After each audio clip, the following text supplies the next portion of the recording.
me because personally, through my journey, and a lot of women have helped me get to where I am right now. And I think without each other's support, हम नहीं ये काम इकट्ठा अकेले कर सकते.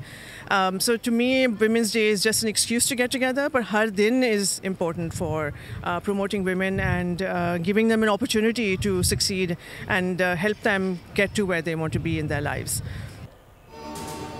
आलमी यौम ख़वातीन के मौके पर बोल मीडिया ग्रुप की ख़वातीन के एजाज़ में खुसूसी तकरीब, ख़वातीन की मेहनत और खिदमात को सराहा गया. बोल न्यूज़ की CEO सोफिया चिश्ती ने खिताब में कहा, ख़वातीन हर शोबे में अपनी सलाहियतों का लोहा मनवा रही है. बोल न्यूज़ की कामयाबी में भी ख़वातीन का नुमायां किरदार है. इफ्तार डिनर में शरीक बोल न्यूज़ की एंकर्स और ख़वातीन स्टाफ ने तकरीब के इनेकाद पर बोल इंतज़ामिया का शुक्रिया अदा किया. कहा, किसी भी मुआशरे की तरक्की ख़वातीन के बगैर मुमकिन नहीं.